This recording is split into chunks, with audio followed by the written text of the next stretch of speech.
Good morning, everybody, and I'm sorry if I look a little bit tired. I am actually very tired right now. It's been a long weekend. Ended up having to work both days of the weekend. Had to miss church, doing a big tank clean out. It wasn't fun, but I got to think on the positive side of things. God is giving me overtime in the middle of a pandemic, so I'm very grateful for that. And cool thing is, at our church, we do this really cool thing that a lot of churches are doing. It's called live streams, so I can go back and look at the sermon that happened earlier today. So fortunate on that as well.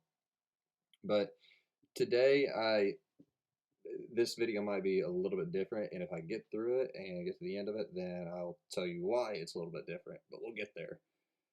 But today, I would like to sit down and talk about the greater plan. And one person in the Bible really comes to mind when talking about the greater plan of what's going on, and that's Joseph. And very common person to be talked about in Sunday school class. The Joseph and the coat of many colors. He had the two dreams where his brother's grains bowed down to him, and then the sun, the moon, and the stars bowed down to him, which was God giving visions of what was to come. And very very knowledgeable if you've been in church. But I want to sit here and I want to talk about some of the things that he had gone through, like with him being the favorite and his brother's hatred that was pointed towards him. He didn't even really do anything wrong. He was just the favorite child, and I can't really say that any one of us has ever not looked spitefully at another sibling or another person for having favor. So what his brothers were feeling was common. I mean, I don't think I've ever really wanted to kill anybody on that aspect, but Joseph, having not really done anything too wrong to his brothers betrayed him and sold him into slavery. And they sold him for 12 shekels of silver, which big thank you to one of my pastors at the church, Pastor James Jones. I kind of reached out to him because I was wondering about how much that was value-wise. And if I did all my math right from what he had told me and all that, the 12 shekels of silver would translate to about $109 today. And if I'm wrong on that, anybody, please clarify and tell me where I'm wrong and how you got your number. I'd love to hear from it because I struggled on that for a minute before I was able to find that number. But $109, they sold their brother into slavery into Egypt. And I mean, even lied about their brother to their father, that he was killed by a wild animal. And terrible, terrible.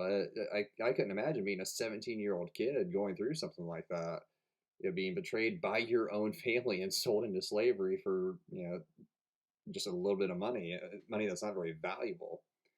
But God had a plan over what was going to happen to Joseph. So when Joseph got to Egypt and he was put to the market to be sold, a man named Potiphar bought him. Potiphar was captain of the guard of Pharaoh in Egypt. So this guy was, I'd say, well off. I could very confidently say that he was probably well off. And Potiphar began to notice very early on that whatever Joseph did, he did well. And that was because God was blessing him. The Bible talks about that. So Potiphar ended up blessing Joseph even more by putting Joseph in charge of more and more in his house, to where it was pretty much like he was a personal assistant to Potiphar. And it even got to the point where Joseph was managing his entire house while he was gone. And one funny thing that I did happen to notice about when I was going back and I was reading back over Joseph was, I've heard people say that beauty can be a curse. Well, to Joseph it was, because it talks about how he is a handsome man, and it just so happens that Potiphar's wife fancied him. So she constantly tried to get him into the bed, and he always said no. He was an unbelievably loyal servant to Potiphar, but not even just to Potiphar. He was also an unbelievably loyal child of God, because he would say, how could I sin against my master and commit the sin in front of God? So he kept his loyalty to his master here on earth, Potiphar, and to his heavenly father, God. And I mean, being in the face of temptation like that, it'd be tough to say no, but he did. He was very adamant on that. Well, what she ends up doing, and this is kind of crazy. He is being loyal, and when he's at the house alone with her, she, requests again that he sleep with her, and he says no. So she rips off a piece of his garment, screams. He runs out of the house because he didn't want to do it, and she accuses him of rape, trying to get with her. To which this angered Potiphar unbelievably. You put this guy in charge of your house, and your wife is sitting there accusing this guy of trying to, rape you. So Potiphar throws Joseph into prison. And if you read that, Joseph was thrown into prison for being loyal. So have you ever been in that kind of a situation where you've been doing what you think is God's plan, you're doing what you think is the right thing, and you're just hit with this fastball of, well, I didn't anticipate this, or this doesn't make any sense. I was doing what I thought was right, or what I was told to do, and I feel like I'm being punished for it. The thing is, God had a plan, so it takes a little while.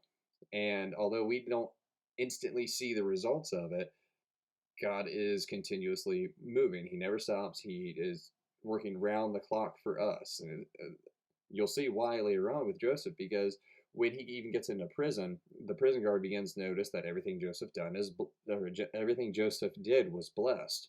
So the prison guard end up kind of making Joseph the chief prisoner, if that makes sense.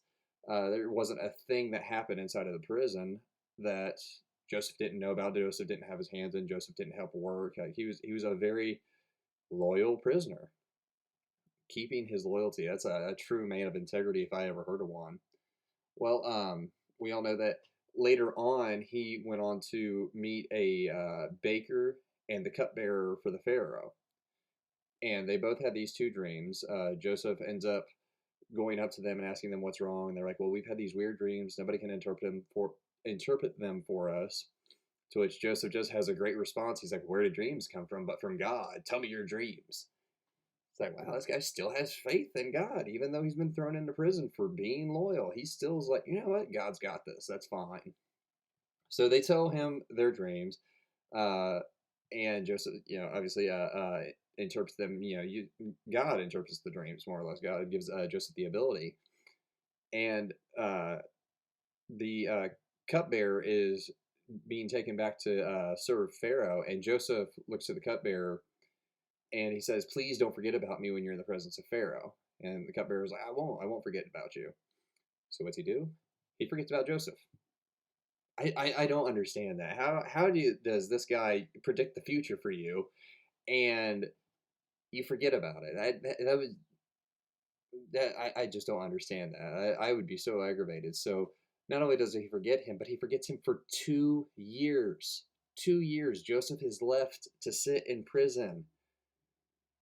And finally, after those 2 years, the Pharaoh begins to have these dreams, and they were bothering him really bad. And he brings all of his, I think, magicians is what the Bible calls them, magicians, to try to interpret these dreams. And they even cannot figure out what is going on with Pharaoh's dreams. And he's getting very upset about it. He doesn't understand. So finally, the cupbearer is like, "Oh yeah, I know a guy. I know a guy from way back when. When I was in prison, this guy, interpreted my dreams, and I think he could probably interpret your dreams too." So they call for Joseph in prison. They bring him in. They wash him up. They shave his beard down. Lucky guy, because I can't grow one. Clean them all up. Bring him into the presence of Pharaoh. Now keep in mind, 2 years. 2 years of, hey, I just did this thing, with God's help, and I was still forgotten. And me, I'd be sitting there like, I don't want to do nothing anymore, because anytime I do anything, it never works out for me.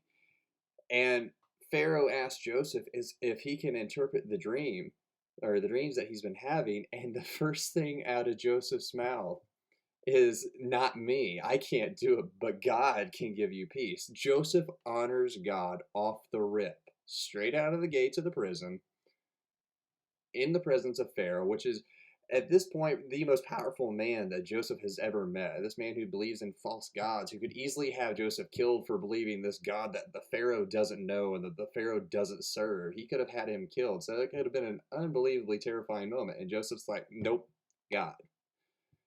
Great. It's truly amazing what Joseph does there. He predicts the dreams about how there will be 7 years of plentiful, 7 years of famine. So Pharaoh thinks that Joseph is just like the bomb diggity at this point. So he pretty much makes him the vice president of Egypt. He makes him right hand man over Egypt. So we go from hated brother to slave to assistant to Potiphar to in prison, but I'm still, still the chief prisoner here, to the presence of Pharaoh, honoring God, and then becomes vice president of Egypt. How do you maintain faith for that long of a period of time, going through all of that, where it's just, you're doing right, then you get hit with, okay, well, that's not what, you know I'm going to go through another snag today. Great, I thought I was just doing what God wanted me to do. And I do have notes. So bear with me on this. I'm sorry, I feel like I'm rambling an awful lot here. Let me go down. I went off my notes, so I'm a little bit discombobulated right now. 2 years, Pharaoh remembers. Okay. Yeah, back on my notes. So honestly, after Joseph being made second command over all of Egypt, I really wish that I had 1 ounce of the loyalty and faith that Joseph had to God. It's just, it just blows my mind. My dad called Joseph an incredible individual, or an unbelievable individual, one or the other, earlier this week. Now, what's really, really cool is if you go back and you read all the chapters about Joseph in Genesis, you'll begin to notice something. Not once does Joseph cry out to God and question what God is doing. Not once does he, raise his fist at God and say, "Why are you doing this to me?" No, it's never mentioned in the Bible once that Joseph does that. He maintains the integrity to God. He continues to keep his faith in God. Every single trial that Joseph went through, he continued to be loyal to God. And that'd probably be a good reason why God blessed every single thing that he did, because Joseph had such integrity and faith and beliefs in God. And God continued to bless him through that. I mean, how many times have we questioned God when something didn't go our way? Did we not get that job? Did we not get that house? Did we not get that spouse? Did we not get that raise? Whatever it would have been. You ever stop to think for a second that maybe what we're asking God for isn't what he needs from us? Maybe we're asking him for more of our wants instead of what he needs us to do. I confuse those two all the time, especially with money. Money is horrible thing. You can ask my wife. I used to be incredibly greedy with money, and I try not to I let her handle the finances. It makes it a lot easier for me. The budgeting. Sorry, you guys didn't need to know that. That's fine. Now about Joseph's faith, I think it would be great if I could have that kind of faith. I mean, stop and think about that kind of beyond faith that Joseph was displaying. I mean, knowing that this situation was more than we can understand, but keeping faith in God and that God still has our situation under control. That's kind of what the whole beyond faith is with the videos that I do. It's putting your faith into what we don't understand. It's believing in God to make that right decision for us. I mean, not believing, knowing that God's going to make that right decision for us because he already has the entire thing laid out. We just haven't quite gotten there yet. We'll see it eventually, but we just don't see it as we're going through it all. I wrote it on Facebook earlier this week, and I was going off of Genesis 37:19. So got my handy dandy Bible right here. 37:19. And they said one to another, "Behold, this dreamer cometh." It's off of the King James. And this is what I wrote about it on Facebook. I said, "This dreamer is an example we should all follow. A man that honored God, even after being forgotten for years in prison, claimed God when brought before the Pharaoh, saying God would give him an answer of peace, committed fully to God and honoring him through every trial Joseph went through. a true follower that we should all aspire to be like. I couldn't have said that any better myself. You know what I mean. So, I think this is going to be the first video on Greater Plan. I don't know what the next one is going to be just yet, but I'm going to keep this subject for at least another video, maybe even more, but we'll see. And I'm going over my time on here. And that one thing that I was trying to do at the beginning of this is I did it. I did this all in one take, so I'm very proud of myself. Sorry if it seemed like I was rambling. I was going somewhat off of notes that I had pre-planned out there, but I did it. That was the one goal that I had for this video, was to make sure that it was all one take. And I went over my 15-minute mark, but that's okay. So guys, I hope that you can develop a Joseph-like faith. One more verse. I was talking to a guy earlier this week about it. He's going through a few issues. And Colossians, Corinthians. Where am I at here? Where am I at? Give me a second.